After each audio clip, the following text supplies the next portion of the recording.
নমস্কার। আজকে আমি আপনাদেরকে ওলের ডালনা রান্না দেখাচ্ছি।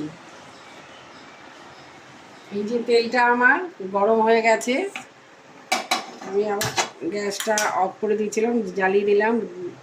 এই ওল আর আলু আমি নুন হলুদ দিয়ে সিদ্ধ করে রেখে দিয়েছি। এই যে এবার এটা আমি লাল লাল করে এই তেলের মধ্যে একটুখানি ভেজে নেব একসাথে, আলু আর ওল। এটা আমার 80% সেদ্ধ হয়ে গেছে, আর একটু ভালো করে ভেজে নেব।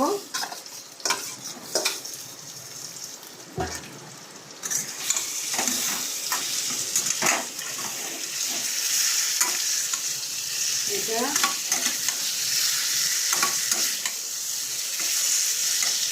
এটা ভাজতে থাকুক, আর আমি কি কি নেব সেটা আপনাদেরকে দেখাচ্ছি। এই যে মশলাগুলো, এটা হলো 2 চামচ জিরের গুঁড়ো, হলুদ গুঁড়ো, হলুদ মতন দেব, মাপ মতন দেব। আর 2 চামচ, এটা 1.5 চামচ লঙ্কার গুঁড়ো, আর ধনের গুঁড়ো 2 চামচ।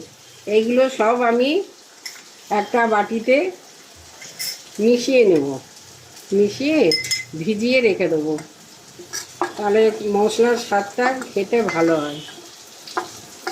সব মিশিয়ে মাপ মতন হলুদটা দিয়ে দিলাম, লাগলে আবার পরে দেবো। এটা যতটা আমি এই পরিমাণ মতন নিয়ে এই জলের মধ্যে আমি গুলে রেখে দেবো। তারপরে ওল আর আলুটা ভাজা হয়ে গেলে ফোড়ন দেবো মশলা। তারপরে এই কী কী ফোড়ন দেবো সেটাও দেখিয়ে নিই। এই তেজপাতা, শুকনো লঙ্কা একটা, আর জিরে, আর গরম মশলা। গরম মশলার মধ্যে আছে দারচিনি আর এলাচ।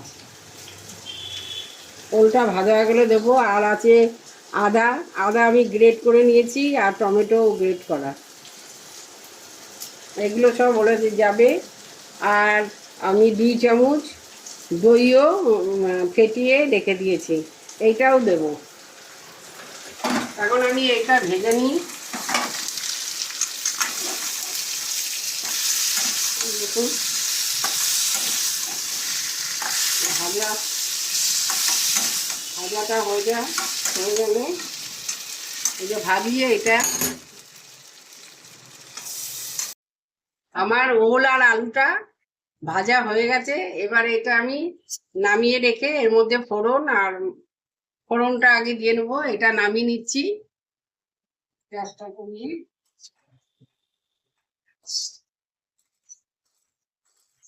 এই বাটিটার মধ্যে নামালাম, কড়াইটা একটু জল দিয়ে জলটা এর মধ্যে দিয়ে দিই।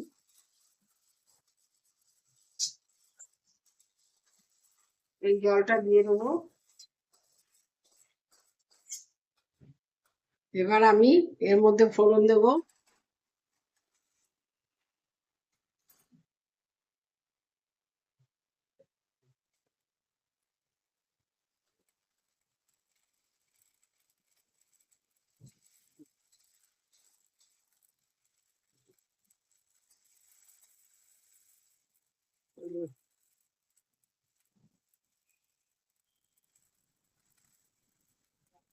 আমি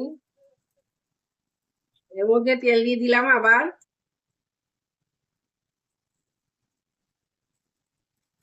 দিয়ে দিলাম তেলের মধ্যে এই তেজপাতা, শুকনো লঙ্কা,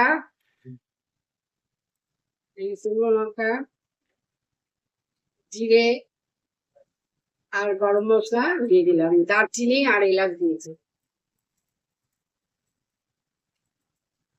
এটা একটু ভাজা ভাজা হয়ে যাক। এরপরে আমি এর মধ্যে আদা আর টমেটোটা দিয়ে দিচ্ছি। গরম মশলা সুন্দর গন্ধ বেরিয়ে গেছে। এবার আমি আদা আর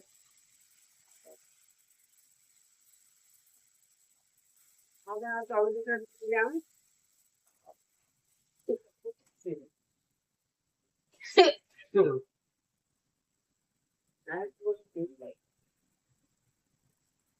আদা টমেটোটা দিয়ে দিলাম, অল্প একটু লবণ দিয়ে দিলাম, আমি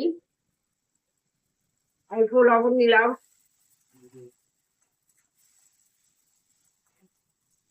এবার আমি এই মশলাগুলো, এই যে মশলাগুলো ভিজিয়েছি, এইগুলো আমি সমুদ্র দিয়ে দেবো। হয়ে গেছে। এবার আমি এই মশলাগুলো, ভিজানো মশলাগুলো দিয়ে দিচ্ছি। কি কি মশলা নিয়েছি আপনাদের আগেই আমি দেখিয়েছি। জিরে দিয়েছি, ধনে দিয়েছি, লঙ্কার গুঁড়ো দিয়েছি, আর হলুদ দিয়েছি। তো মশলাগুলো ভালো করে একটু কষিয়ে নিই। তারপরে আমি এর মধ্যে এই দইটা দিয়ে দেবো, ফ্যাটানো দইটা।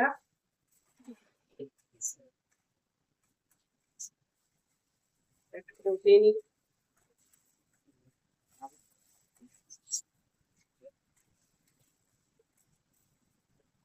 মশলার কাঁচা ভাবটা চলে যাক একটু।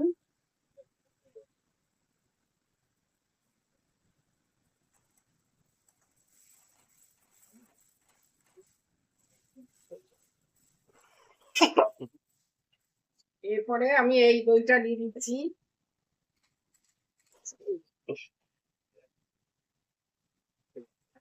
দইটা দিয়ে গ্যাসটা একটুখানি ফ্লেমটা, গ্যাসের ফ্লেমটা কমিয়ে দিলাম, নইলে দইটা কেটে যাবে। এবার আমি নাড়িয়ে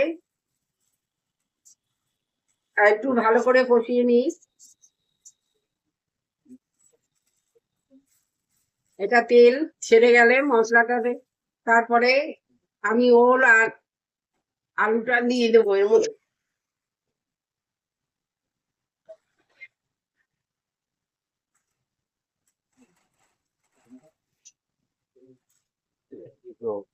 মশলা ভাজাটা হয়ে গেছে, এর মধ্যে একটু চিনি দিচ্ছি, অল্প একটু পরিমাণে। টমেটো আর দই দিয়েছি তো, একটুখানি চিনি দেওয়ার পরিমাণ মতন আমি দিলাম। ওই বাটিতে মশলা দেওয়া জলটা দিয়ে দিলাম। মশলা দিয়ে তেল ছাড়া আরম্ভ হয়ে গেছে। এবারে আমি এই ওল আর আলুটা এর মধ্যে দিয়ে দিলাম।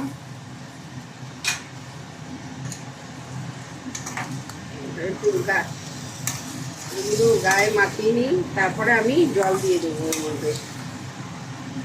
দেখুন কত সুন্দর কালার হচ্ছে, এটা খেতেও খুব ভালো লাগে। নিরামিষের দিন এরম করে ওল কারি করলে খুব ভালো, গরম গরম ভাতের সাথে খেতে খুব ভালো লাগে। এটার মধ্যে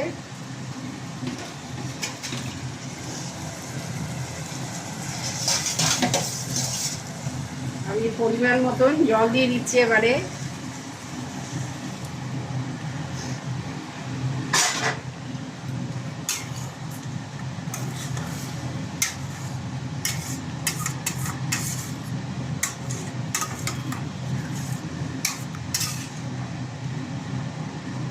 এইটা অনেকটা সেদ্ধ হয়ে গেছে আমার, তো আর একটু সেদ্ধ হবে।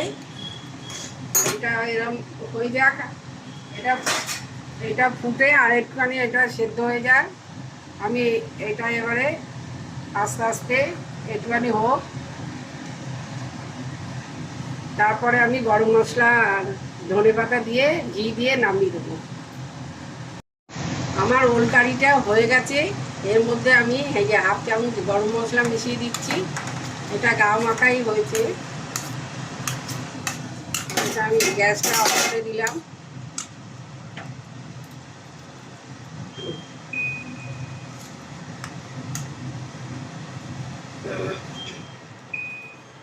আর ঘি দিলাম, 1 চামচ ঘি দিলাম। ঘি গরম মশলাটা ভালো করে মিশিয়ে দিলাম। এরপরে এর মধ্যে আমি এই ধনেপাতা কুচিটা ছড়িয়ে দিলাম। আমার ওল কারিটা এটা নামিয়ে নিই একটু। খুব সুন্দরভাবে হয়ে গেছে, দেখতেও কত সুন্দর হয়েছে দেখুন ওল কারিটা। আমি এটা এবারে নামিয়ে নিচ্ছি এর মধ্যে।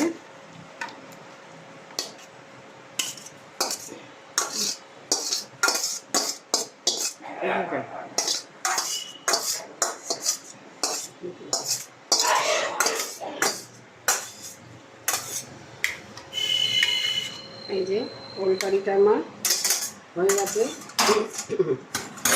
এটা নিরামিষের দিনে ভাত দিয়ে গরম গরম ভাতের সাথে খুব সুন্দর লাগে। এরমভাবে করে আপনারা একবার দেখতে পারেন, দেখুন এরমভাবে একবার আপনারা এই ওল কারি আপনারা একবার করে দেখবেন। যদি আপনাদের ভালো লাগে খেতে তাহলে আমাকে কমেন্ট করে জানাবেন। আমাকে অনেক অনেক করে আপনারা লাইক করুন, সাবস্ক্রাইব করুন। নমস্কার।